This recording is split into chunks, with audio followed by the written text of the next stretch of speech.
Hello, everyone. So, our personality is usually given to us or inflicted upon us rather than us choosing our personality. Now that I understand that I was schizophrenic back then, usually it hits around the age of 15 or 22. For me, it was 15 because of a lot of other different circumstances. But early on, I realized that human beings, the other kids that I was around, in elementary school, were getting personality traits from other kids who got their personality traits from their parents, from their culture, in occasion, but usually the mannerisms and understanding that their parents have, or the projections of emotions that their parents had, not necessarily choosing how they were as an individual when it comes to personality, but being inflicted upon by all of these influences. So it actually took me quite a while to actually make up my own personality. Um, Early on, it was very much an observational, I guess you could say, long term experiment. But I couldn't form my own because I noticed through observation that all the other kids in elementary school were getting the influences from outside of themselves. They were not choosing their influences. So not only did I have social problems, obviously, but the good side of that was me realizing very early on that I can make myself into whatever I want or whoever I want. I can choose who I am. Now, the actual initiation, the actual manifestation of who I would be or who I wanted to be came much later because while I observed these things, they did not make sense to how I implement them until much later in my life. That's why I latched on to various trends just like other kids did all the way through middle school and early in high school. Very hard for me to initiate my observations. So, it took a lot of years, and then eventually I got into my 20s and I started to compose myself in a way that I chose. I decided that the influences that were coming from without uh, were things that I could choose from in order to create my personality. What do I mean by personality, by the way? I mean dialect, how you speak, different hand motions, like I'm doing right now, different coats for the ideas that you hold most dear. So, a lot of the time when you're trying to convince somebody of something, the purpose is your own, and you don't flat out say the purpose. And if you do, usually it's a coding for a different purpose. Um, so, understanding that there is purpose behind words was a big revelation for me. I mean, I already had my own purpose. I already felt that compassion was my purpose, but I had no idea what ideas to code it in. I had no ideas how to transfer the purpose into an initiated actuality on my own initiative. So, many, many years later, even after high school, I felt very lost. In high school, I felt lost. In my early 20s, I felt lost.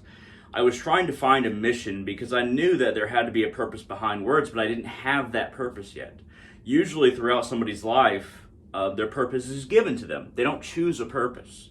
But for me, I realized that behind everything, there is a purpose.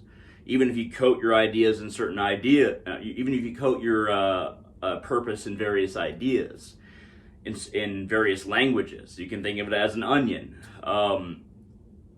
I went through a transformation where I was trying to figure out what I was trying to communicate rather than just what I was trying to communicate being given to me from my family or society.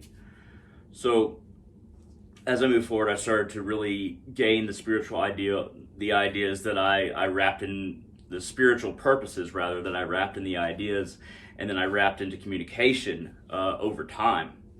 A big part of communication is figuring out how to talk to people, obviously.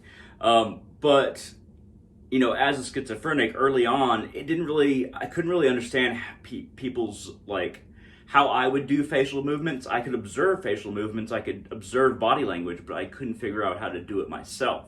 There was this gap between me understanding what something was and me actually doing it, which a lot of major schizophrenics, that gap is still very large throughout their lives. Luckily, I consider myself a minor schizophrenic, so the gap was traversable. It doesn't necessarily mean that I accomplished something big because I traversed the gap. It rather means that my schizophrenia was minor, and I did a lot of work to even traverse the gap that I had. So all that being said, choosing your own personality in later years is very difficult because you start to fall into these habits. So how you speak, how you communicate, your body language, how you hold your spine, the way your face moves. All of these things I observed early on, and I also observed much later on that people fall into ruts where they can no longer affect how they communicate and really the purpose and ideas, all the different spectrum of how they communicate, purpose, ideas, and how you communicate. For a lot of people, if you get beyond 20, then usually a lot of those are just set, and very, very few people change after early 20s. When you hit 30, it's very hard for you to relearn what you need to relearn in order to make yourself into a new person and communicate in a different way and to really have purpose, a certain purpose at the heart of your communication. But it is possible. If you hit 30 and you go beyond, and then you start to realize, man, I've been communicating very poorly for a long time. I'll give one example. So I watched this one film in high school that was about communication. And it always stuck with me because there was these two guys that were walking along, and then they were both trying to talk about various things, but they were talking about two different things, having two different conversations, and there was no link between them as far as, bouncing your ideas off somebody else and them bouncing their ideas onto you. It was just like there's two separate conversations. People with Asperger's syndrome, this happens a lot. So communication is a give and take relationship. You also have to be kind of invested, whoever you're talking to, you have to be invested upon what they are trying to tell to you, but also what it means. You have to be invested in the other person in order, or the communication from another person at least, in order to communicate yourself. Otherwise, there's no link, there's no fastening of the chain. So communication itself is often a system of compassion because you have to listen to somebody else, respond, perhaps link it into what you were talking about. You have to work with somebody in communication. You can't just work onto them. So let's get down to creating your personality. So actors are very good at this, obviously. Taking on a particular persona, how the face moves, hand gestures, the inflection of words, the words used. All of those things are very much studied by actors. They're very good at it. You can become somebody else. I started practicing this years ago, but just in my early 20s, I was like, okay, who do I want to be and how do I compose myself? And how do I better communicate what I want to say to other people? So a big part of it is, so I do a lot of videos, for instance, like this one. How you talk to a camera is very different than how you talk to a person. How I talk to the camera is very much a one-sided relationship, but I'm also trying to convey meaning in a way that other people can understand. So I don't coat my ideas or my communication in things that only I would know. You want to communicate in a way where you're wrapping your purpose in ideas and understandings that people can attribute to their own understanding. When I say purpose, when I say communication, when I say speech patterns, facial voice inflections, and facial movements, we all know what that is. If I come up with my own understanding of all these terms and coat that understanding in ways that would only make sense to me, that would be unwise. If I said purpose, if I exchanged, for instance, the word virtue for purpose, if I said virtue, it's a very different feeling for most people than it is the idea of purpose. If I say, instead of communication, I say something like talk, or if I say something like um, speaking, these are projection words rather than communication being a subjective union between two people communicating. And so this is something interesting as well. Um, Being a human being who is invested in humanity has a big impact on how you communicate. Um, when you, let's say you study history a little bit, let's say you study spirituality a little bit, when you become the kind of person that thinks that you don't know everything, or that you can learn something from others, or that you don't want, there's an essence of humility. You don't want to be the person who changes somebody. You just want to be the person that says, hey, maybe you go down this different route. Maybe here's a few ideas from my point of view. There's a large amount of compassion for your fellow human beings when you start communicating from that compassion.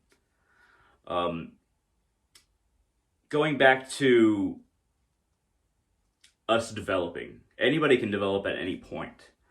The trick is to realize how the development that you feel your entire life, or that is inflicted upon you your entire life, either by either by your habits or trends or other people, can learn to recognize the process of your own spiritual, emotional, and communicatory transformation.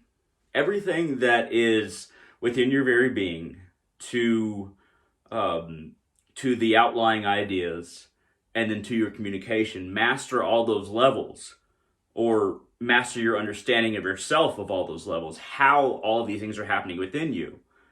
And you are you're way better at controlling your trajectory to who you are going to become. So be very patient with yourself. Look at yourself. Why do I respond that way? Ask yourself, why do I respond that way? Why do I laugh at this time? Why do I use these certain hand gestures? Why do I make this face? Why do I furrow my eyebrows? Everything facial is still communication. Why do I run from this idea, but I want to emphasize this other idea?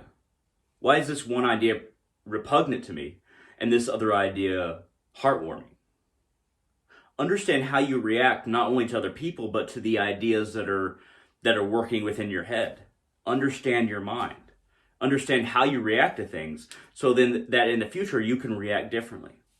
If I hear the word religion, I might act differently than a lot of different people.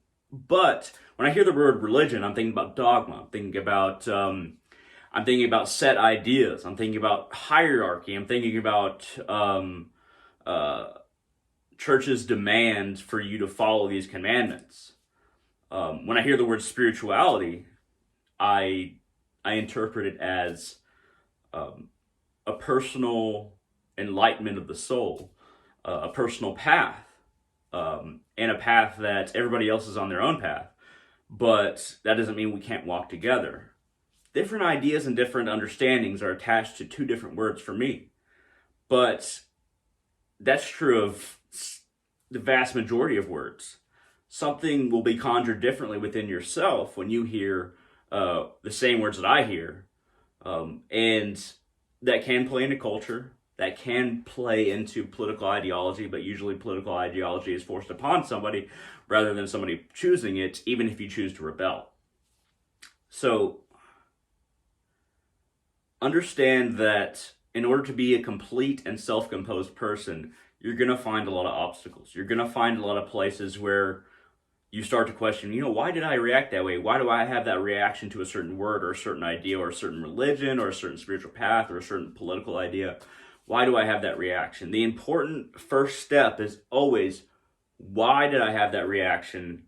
Once you start observing your reactions to things. And then once you start to take apart your reactions, you start to realize, okay, well, it's not so much about improvement as it is, I'm going to control this process from here on out. So if you want to control your personality, if you want to become somebody that you chose to become rather than who you chose to become being inflicted upon you by others, society, the world, then you have to look at the little interactions that you have with yourself within your mind. And you have to look at how you communicate.